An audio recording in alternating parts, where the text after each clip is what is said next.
This week we are giving away another one-of-a-kind laser-cut Molly seat back panel, this time with blue backing. Check it out. Stay tuned to the end of the show to find out how to win.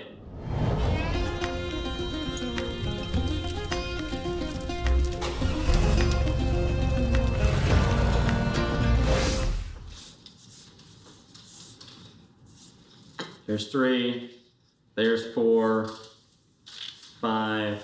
Okay, that's 6 feet apart. Yeah, CT, I don't think this is gonna work.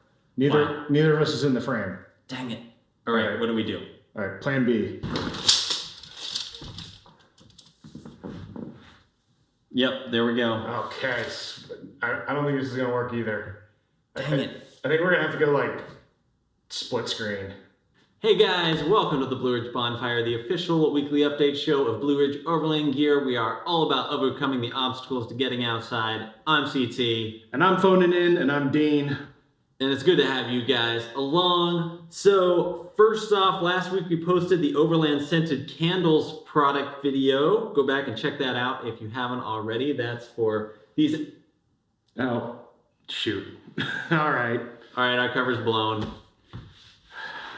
All right, on with the show. All right, moving on. Okay, it's official. We are now at 70,000 subscribers on Instagram. And 15,000 subscribers on YouTube. Woo, woo, woo, Which woo. calls for cake. Woo! Sweet cake, 70,000 on Instagram. 15,000 on YouTube. And it's time to eat. Welcome, all of you, to Brog Nation. It's so good to have you. This is to you. I'll eat this in your honor. Yeah. If you want to send us a card, you can send us a card. This is actually really good. There's wax dripping into my cake. All right, so events. The only event we haven't mentioned yet to date is the Overland Challenge event by Southern Expeditions in Uwharrie. That has been officially postponed until the end of May. So it'll be the weekend of the 22nd to the 24th. That's really about the only other event that we've heard of. So again, if you have an event or know of an event that's happening this spring or summer and it's been rescheduled, drop us a comment, shoot us a direct message, mail us a squirrel or something, and we will totally let everyone know, let all our viewers know what's going on. On the topic of canceled events. Yeah, so please exercise restraint if you're heading out. We know that in some areas parks are closed, in other areas parks are open. Either way, the general idea is for you not to be traveling very far distances. So if you are going to go out for fresh air or you are going to go out for a short drive, the whole idea is basically for you to stay in your own backyard. What they don't want is people driving hundreds of miles from one area to another, possibly transmitting the virus or exposing themselves unnecessarily to the virus at this point. So yes, some areas the parks are open, but that's kind of in your general area. So kind of keep that in mind. And along those lines, since we are all stuck at home, we are going to continue with our trip planning resources and our navigation resources segment. And last week we asked you for a couple questions. So we'll read your questions and then we'll pull out the maps and answer what we can. So let's jump into it. All right.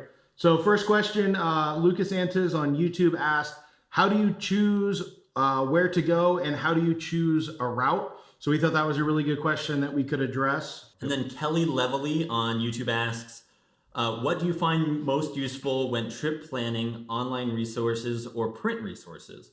It seems like the online resources would be more current than the print versions. Trying to stay current with print versions can get costly. And then how many squirrels fit in a flat top messenger bag? That one I can answer right now. So flat top messenger bag. 1, 2 squirrels fit comfortably. You can cram a third one in there. So let's just show the cram here. 3 squirrel, I mean, it depends on how thick you want the bag to be when you're done. Yeah, okay. Andrew, I'm not even going to attempt your last name, Andrew. Brangel? On Facebook asked, in the New Hampshire, Maine area with limited large plots of public land, is it still possible to plan an extended overland adventure? That was kind of, even though he specifically asked about New Hampshire and Maine, that is kind of a general question we get about the East Coast in general. So we'll address that one. And then Spryan81 on Instagram asked, with the amazing diversity available within the continental United States, how do you pick a starting point if you're new to overlanding? I'm currently just outside Raleigh, North Carolina, so our options are literally endless and quite frankly, overwhelming. I've got Gaia GPS and other downloadable navigation options, just no idea how to pick an area to start. How do you and the squirrels decide where to travel? Okay, well, Brian, that's what we're going to address in this next clip, where we're going to take a look at the Mid-Atlantic Backcountry Discovery Route and some of the other resources out there. So now, one of the questions that I get asked a lot when it comes to trip planning is, are there pre-planned trips out there for somebody who's new to the overland travel lifestyle? And that's where something like the backcountry discovery routes come into play. These are pre-planned routes set up by the dual sport motorcycle community, but they are fully capable. You know, they're public roads, they're 2-track, so people can take 4-wheel drives on them. So this is the Mid-Atlantic Backcountry Discovery Route. So it starts here down at the Virginia-Tennessee line, kind of weaves in and out of Virginia and West Virginia, comes up and eventually ends at the Pennsylvania-New York line and covers just over 1,000 miles. Again, this is all public 2-track. It's on as many dirt roads as possible. And as you can see, they have gas stations, grocery stores, and some hotels, motels marked out. Again, they're kind of spaced with the fuel mileage of a motorcycle in mind. But for overland travel enthusiasts, at least some of them are marked here. So you know, like, okay, hey, I can get gas or I can get food in this area. And then the beauty of it is they have these sections marked out. So this is section 1 of the BDR. So again, it just zooms in, gives you a little bit more detail about that specific route.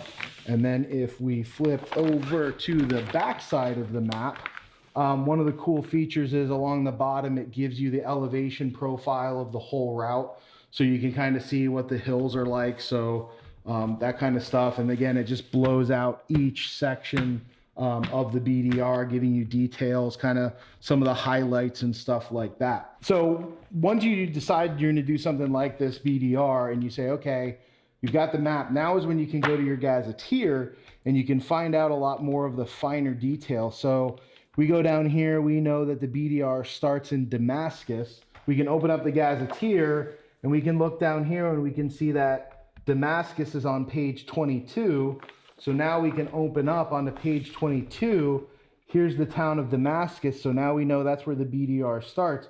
So now we can start following along and looking at greater detail, you know, the roads, some of the topography that's even, you know, greater detail than what the BDR map provides.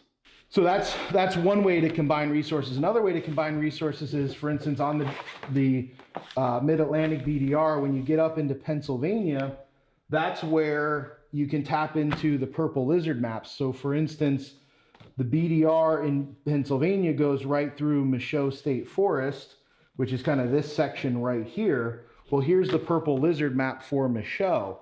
So once you got the Purple Lizard map for Michaud open, now you can see all of these primitive campsites that are dispersed throughout the state forest, as well as where like the different state parks are. So here's Pine Grove Furnace State Park.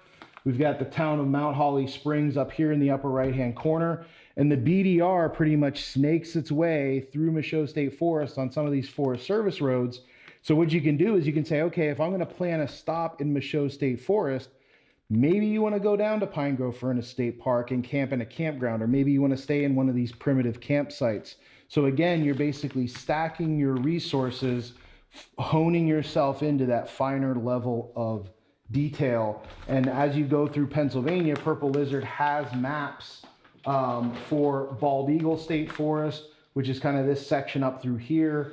And then when you get up to the very top, you're up here in the Pine Creek area, which is known as the Pennsylvania Grand Canyon.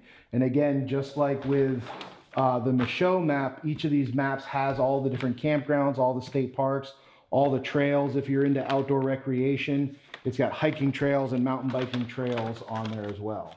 Okay, so if that's the Mid-Atlantic Backcountry Discovery route, how do you find other routes like that? So the Backcountry Discovery Route is a series of routes. The website is called ridebdr.com. Again, they're set up by the dual sport motorcycle community, but those people in four-wheel drives can do them because they're predominantly on four-wheel drive roads and service roads and that sort of thing. They have them for a lot of the states out west, so like Washington, Oregon, California, Idaho, Colorado, New Mexico, Arizona, that sort of thing. And then again, kind of what I do is, this is my Utah bag, okay? So when I was out west, I did a section of the Utah backcountry discovery route. So this is the Utah BDR map, and I've kind of got it folded out to Moab because that's a popular destination to go. And again, in terms of stacking resources, the BDR gives me the whole route, and then I have the Gazetteer for Utah, which gives me a level of detail. And then also specifically for Moab, they have these maps which are on all the different trails. So one of the popular trails to do in Moab is called Top of the World, right here. So here's the Top of the World trail, all right, right here. Very popular trail for people to do, gives you a great scenic overlook. And when you look at the backcountry discovery route, when it starts getting down here near Moab, it crosses at a point called Dewey Bridge, which is where section 2 ends and section 3 begins. Dewey Bridge is right here on the Moab trail map. So again, just like with the Purple Lizard maps on the East Coast, maps like this on the West Coast give you that level of detail, all the different trail information. And then on the back, there's actually a lot of information about the different trails. So we can go down here into the bottom corner, and here's all the information on Top of the World trail. Tells you the difficulty, tells you the rating, elevation change, mileage. So how do I know if my vehicle is up to the task? So that's the nice thing about this map series is if you go over here, they actually have all the different information about trail routing and ratings. So you can actually see here are the four-wheel drive ratings. Tells you what the different numbers mean, what the capabilities are for the vehicle. Also tells you obstacle difficulty, kind of using that green, blue, black, easy, medium, hard, double black diamond rating. And this map series is latitude 40. So they do a lot of the maps and stuff out west for adventure travel. And we're back. All right. Dean, we're back. We're back, buddy. Come on. Come on. Now I'm ready. So we still have a bunch more great questions from you guys. So next week we'll cover more, especially we'll get into the digital resources. We'll talk about Gaia, all that kind of stuff, how to use that stuff, how you can use things together, and answer as many questions as possible. Yep. And then in a final segment, what we'll do is we'll sit down and we'll actually plan a trip using the resources as kind of like a practical guide and get into things like budgeting for fuel mileage and food and those sorts of things, and also camping. So we'll cover that. So, like I said, we were just talking about trip planning resources. Last week, we said if you ask questions, you'd be entered a chance to win our flat top messenger bag. Squirrels not included. So, Sorry. CT, who is the lucky winner? The lucky winner is Dustin Reibergard. All right, on Dustin. Facebook. Let me try that again. Dustin Reibergard on Facebook. All right, Dustin. So send us a direct message. We will get this bag out to you. Again, squirrels not included. Congratulations, Dustin. Happy trip planning. All right. So, Dean, this week, you know it. Everybody's favorite moment, the weekly giveaway. This is it. Prototype. Right here. Another one of a kind. One of one. Never another quite like it to Yep. be made again. The last one we gave away was orange. This one is blue. Yep, That's these- why they're both one of one, because they're different. These are the only prototypes made, and the final version will be different. So these are it, guys. So, Dean, how do people win? So, how to win is we're just talking about trip planning. So comment below, where are you going on your next trip? When you sit down and you look at your maps, when you look at Gaia GPS, when you look at Google Maps, when you stare longingly off into the distance, where do you want to go? So comment below where you're going. You'll be entered a chance to win this one of one blue laser cut Molly seat back panel, limited edition prototype, never to be seen again in this configuration. Bam.